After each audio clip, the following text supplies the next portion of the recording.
Hi everyone, this is Grandmaster Eugene Perelshteyn for chessopeningsexplained.com, and I am back from very strong open tournament, Reykjavik Open, where I played a pretty decent tournament with 7 points out of 10, and I want to share with you some of the very instructive games from this tournament. So today I want to show you a game that I played on the black side against a pretty strong master from Canada, Victor Plotkin, and he played the Alapin. So after the moves e4, c5, he played c3.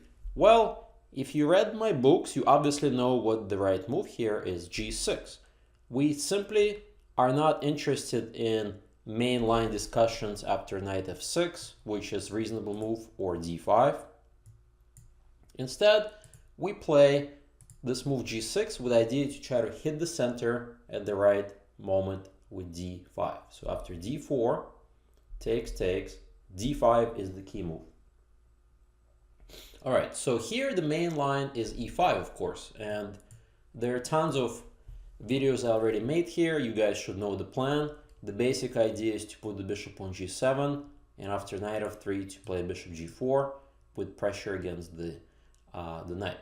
Eventually you play knight c6 or knight d7, especially if he gives you this check. I like knight d7 personally.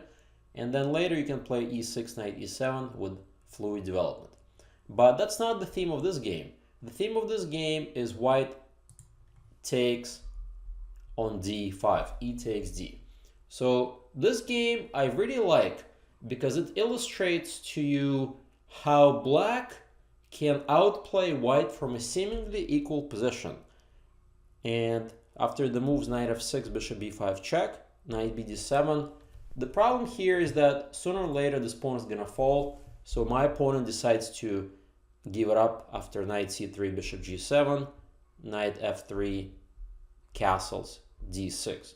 This is a typical way to give up that pawn, because if he is to castle, then I'm gonna simply play knight b6, pick up this pawn and have a beautiful outpost on d5 and simply play against the IQP.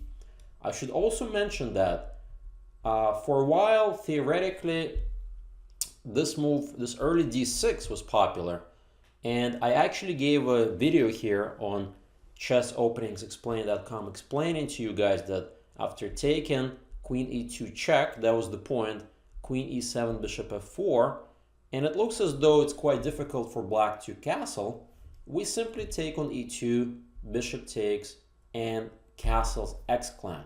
This is the key move, and there's only one grandmaster game in this line by Vitugov, a very strong Russian grandmaster, who actually played a great game, and I have annotated this game in the video on chessopeningsexplained.com. And after bishop takes d6, rook e8 exclam, making it very hard for white to develop. Knight b6 is next, with tons and tons of play. Again, I would refer you to the video on the website already. So my opponent plays, you can say, a little bit less ambitious move, knight f3, but still goes for this d6 plan. Well, black has to take the pawn, and now white castles. So let's talk a little bit about the position. Well, it looks as though it is somewhat symmetrical. White has a pawn on d4, black has a pawn on d6. So you may say that because this bishop is a little bit cramped and white has centralized pawn, white should have a slight edge. At first, that's how it appears to be, right? But in reality, I actually disagree with that.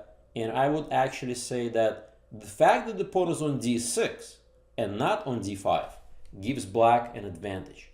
And the advantage is very subtle. The advantage is the outpost on d5. This is the key square that all of basically the theme of this game, you're gonna see decisive square for black.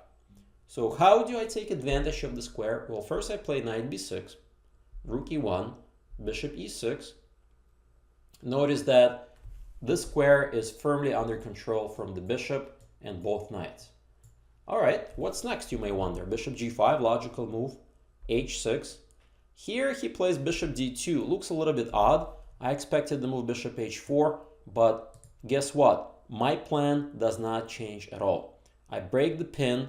First I play a6, kick the bishop back, let's say bishop f1, then I play queen d7, and my next move is gonna mount either the f knight or the b knight on d5, and black has the advantage because of the key central outpost. White doesn't have any counterplay whatsoever, and little by little black could create more and more pressure.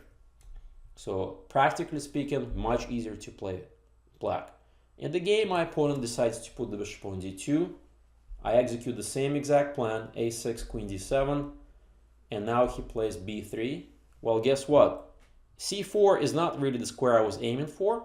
Rook c8, rook c1, knight b d5, and I have a very nice advantage after knight takes, knight takes. And the key is once again this knight. The knight controls a lot of key squares, opens up my bishop, and white, most importantly, has absolutely no counterplay whatsoever. So you may wonder, okay, Eugene, you have a very nice position, but how are you actually going to win this game? White doesn't have any weaknesses. And let's see what happens next. Little by little, I will show you how black can make progress. So bishop e4. Well, first things, I'm going to take over the open file.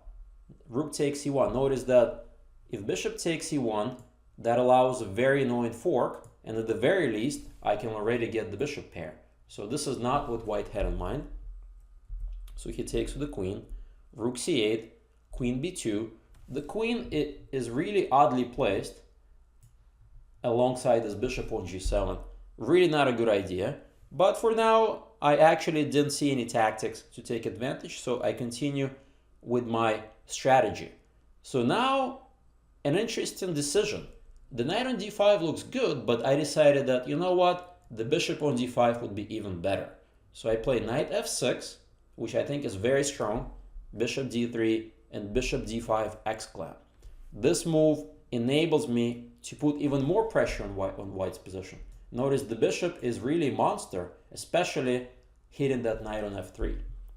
White decides, you know what, I'm okay with double pawns as long as I have the bishop pair, and he offers me this opportunity to take on f3. Of course I can do that, but honestly I thought that there was no reason to do this. He can simply trade here, possibly take. I can play queen h3. Okay, maybe he can bring the bishop back to e2 and try to fend off my my attack. The position, I still prefer black, but it's really hard to make progress. If I only can trade the dark square bishops and mount the knight on f4, I should be winning, but it's easier said than done. So let's go back to the game and I show you what happened. So rook e8, notice that I don't want to trade. I can always take on f3 at the right moment, rook e1, and now knight e4, another powerful outpost. It's not quite a true outpost, but for the time being, this knight is really annoying, putting pressure on the bishop, potentially hitting f2, and also opening up my bishop on g7. So little by little, I am making progress. Am I really winning? It's a little too early to say. So he plays bishop e3, solid move. And now I found another way to create pressure. b5, giving me two options. One option is to put more pressure on the diagonal. And the second idea is to play b4 in the future and mount the knight on c3. And that is basically the decisive advantage. Once my knight gets on c3, together with the combination of all the other pieces, I will be much better. Another interesting idea here is this move knight c5, taking advantage of the pin. And again, I think only black can be better in these positions. But okay, b5 is logical. Rook d1. Notice that in the past 5 moves or so, white couldn't really do anything at all. So he's just kind of playing waiting strategy. Queen b7, bishop f1, b4. I've accomplished my goal. The knight is heading to c3 next, and white's position is in parallel. So rook c1, and my opponent's in grave time pressure here. After knight c3, he decides, all right, I cannot tolerate this knight anymore. I'm just gonna go back on d2, queen b6, and simply play rook takes c3. It's more of a practical decision because he couldn't tolerate my knight, but the engine says the only way to have a game, at least to stay in the game, is this move knight to b1. Very difficult move to find the time pressure, and after knight b5, I maintain pressure against the d pawn with a pretty big advantage. So another interesting variation I calculated during the game is knight c4, hitting my queen. In this case, I can simply take. Notice that if bishop takes, I can take on d4. Being a pawn up is pretty good. The only line that I was worried a little bit is after pawn takes, bishop takes, queen takes b4. And here I saw a very nice idea. Knight takes a2. He has only one move to not lose the game on the spot, queen a4, hitting the knight and the rook. And simply knight takes c1. After queen takes king g7, this outside passer should give me pretty much a winning endgame. I don't see how white can stop it. Even the best case scenario, he's going to give a bishop for the knight. Queen and pawn endgame is completely lost. I'm going to easily walk the pawn down the board. So this position is pretty bad for white. So let's go back to rook takes c3. Well, here he sort of gives up the exchange, and after b takes c, queen takes c3, he hopes to at least set up some kind of fortress, but obviously if I trade queens and put more pressure on the pawns, I should win this. So a5 is a very simple idea to play queen b4, a4, queen b4 anyways, takes, knight c4, and now there's a very nice tactic that I saw. After bishop takes, d5 exclamation. Very nice opportunity for me to sack the pawn, taking advantage of the back rank. Can you find the idea what happens after bishop takes d5? Very simple. I simply take on d4, and he cannot recapture because of the back rank mate. So this is an easy one. So he played bishop back, rook c8, bishop d2, takes, and now just a matter of time. I decided to simply trade a pair of bishops. One of the pawns is going to fall. So he could play this b5 move instead of g3, but rook a3 simply wins. And here is basically game over. He could have resigned already, and I walked the d pawn down the board, and he decided to call it a day.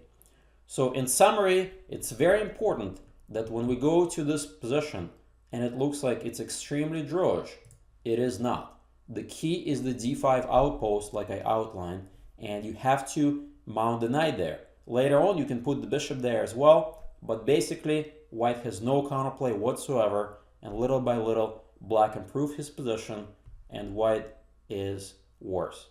So I hope you get to use these ideas in your own games and win a few of them. Thank you very much.